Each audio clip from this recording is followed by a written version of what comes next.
네, 여러분 안녕하십니까. 6월 21일 수요일 아침 매일 성경 묵상 함께 나누겠습니다. 오늘은 로마서 12장으로 넘어가서 1절에서 8절까지 말씀인데요. 제가 앞부분을 읽어드립니다. 그러므로 형제들아, 내가 하나님의 모든 자비하심으로 너희를 권하노니 너희 몸을 하나님이 기뻐하시는 거룩한 산제물로 드리라. 이는 너희가 드릴 영적 예배니라. 너희는 이 세대를 본받지 말고 오직 마음을 새롭게 함으로 변화를 받아 하나님의 선하시고 기뻐하시고 온전하신 뜻이 무엇인지 분별하도록 하라. 아멘. 오늘 본문의 내용을 중심으로 복음에 합당한 삶, 복음에 합당한 삶이라는 제목으로 하나님의 말씀 증거하겠습니다. 사도 바울은 오늘에 이르러서 드디어 과연 우리가 예배가 합당한 것인가, 또한 우리의 삶은 그 예배에 합당한 예배적인 삶을 살고 있는가, 이것에 대해서 다루고 있습니다. 어제까지는 하나님의 부르심에는 후회함이 없다, 이 내용을 다루었다면 오늘은 이제 그렇게 부름받은 성도의 합당한 그런 삶의 태도와 방향과 그런 모습은 어떤 것인지를 제시하고 있는 것입니다. 그래서 복음에 합당한 삶은 이 세대를 본받지 않는 것이라고 일단 이야기하고 있습니다.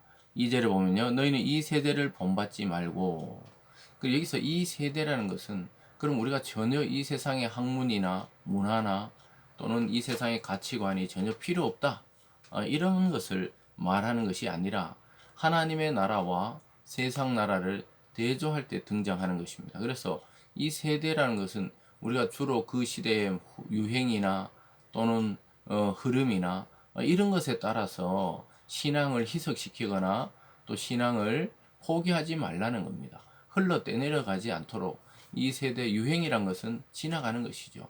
그러나 하나님의 진리는 변치 않고 영원한 것이기 때문에 이 세대를 본받지 말라는 것이에요. 그리고 오직 마음을 새롭게 함으로 변화를 받으라는 거예요.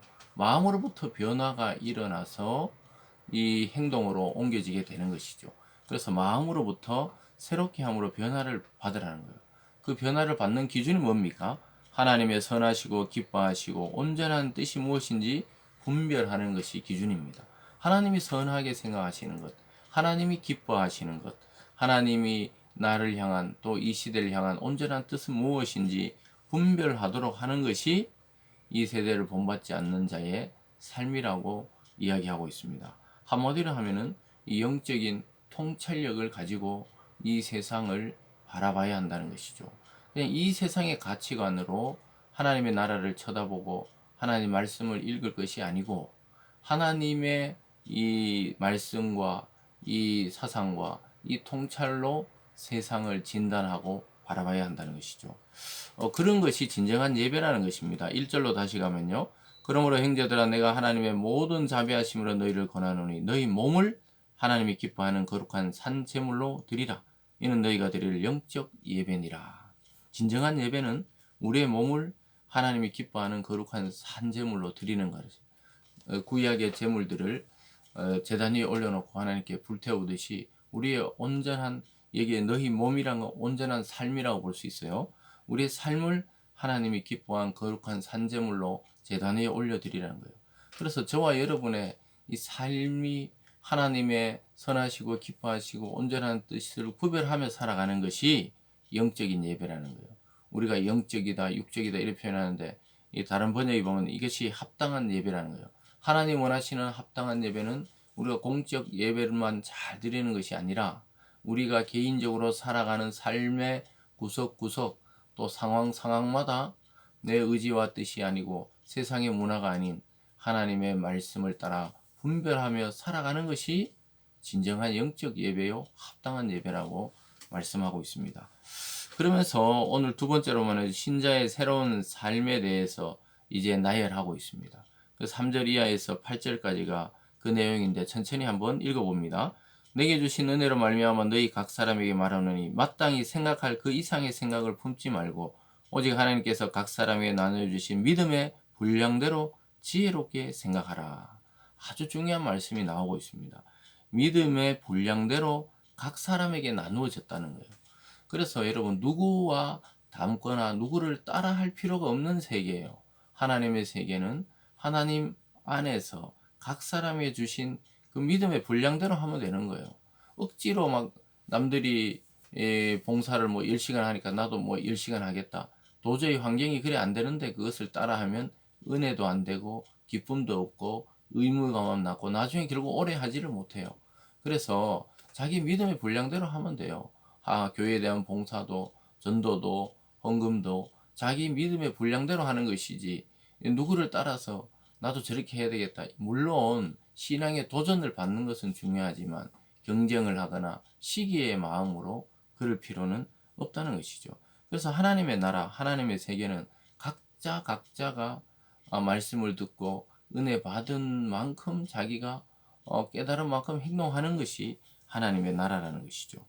그러면서도 우리는 나누어져 있지만 또 그리스도 안에 한 몸이라고 이야기해요. 4절에 보면 우리가 한 몸에 많은 지체를 가졌으나 모든 지체가 같은 기능을 가진 것이 아니니 이와 같이 우리 많은 사람이 그리스도 안에서 한 몸이 되어 서로 지체가 되었느니라. 그 몸으로 비유하고 있어요. 조금 전에 말했듯이 각 사람의 믿음의 분량대로 살아가지만 이 그리스도 안에서 보면은 전체적인 이 교회는 그리스도의 몸으로 살아가는 거예요. 예를 들어 어떤 사람은 입의 역할, 어떤 사람은 귀의 역할, 어떤 사람은 눈의 역할, 어떤 사람은 손과 발의 역할, 어떤 사람은 또 내장, 보이지 않지만 이 속에 있는 이 내장, 이런 역할들, 그런 기능들을 각각 하는 것이죠. 그래서 그리스도 안에서 서로 지체가 되어 연결되어 있는데 각자가 활동하는 것이죠. 그러나 크게 보면 그리스도의 몸으로서 하나 되어 있다는 것을 말씀하고 있습니다. 그래서 우리는 어떻게 살아야 되느냐? 6절부터 우리에게 주신 은혜대로 받은 은사가 각각 다르니 혹은 예언이면 믿음의 분수대로, 섬기는 일이면 섬기는 일로, 가르치는 자면 가르치는 일로, 혹 위로하는 자면 위로하는 일로, 구제하는 자는 성실함으로, 다스리는 자는 부지런함으로, 공유를 베푸는 자는 즐거움으로 할 것이니라. 우리가 주신 은혜대로 어떻게 해야 되는지를 가르치고 있어요. 대표적으로. 그래서 예언이면 이 말씀에 대한 것이죠. 믿음의 분수대로 하고 섬기는 일도 일이면 섬기는 일로, 가르치면 뭐 가르치는 일로 말 그대로죠. 그 섬기고 싶은 자는 섬기는 일로 봉사하고 교회 내에서도 마찬가지죠. 말씀을 가르치는 자는 그냥 가르치는 일로 기뻐하고 또 위로를 잘하는 분들은 위로하면서 사람들에게 격려를 하고 구제하는 자는 성실합니다. 이 말은 합당하게 순수하게 하라는 것이죠. 어떤 이익을 바라는 것이 아니고 칭찬을 바라는 것이 아니고 순수한 마음으로 구제를 하고 다스리는 자, 또 지도자들은 부지런함으로 양떼를 돌보고 또 긍휼을 베푸는 자는 즐거움으로 사랑을 베풀어라.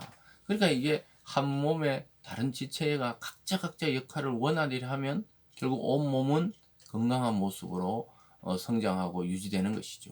오늘날 교회의 모습이 바로 이와 같아야 한다는 것입니다. 사랑하는 여러분, 오늘 말씀을 통해 복음에 합당한 개인의 삶, 복음에 합당한 그리스도의 몸인 교회의 모습을 보여주고 있습니다. 오늘 하루도 저와 여러분의 삶의 전부가 거룩한 산 제사가 될 수 있도록 주님의 말씀에 합당한 삶으로 나아가는 오늘이 되기를 바랍니다. 기도하겠습니다. 사랑의 하나님 아버지, 주님의 말씀에 합당한 참된 예배를 드리며 살아가는 저희들 다 되게 하시고 우리의 삶이 거룩함으로 변화되게 하여 주시옵소서. 감사드리며 예수님 이름으로 기도드리옵나이다. 아멘.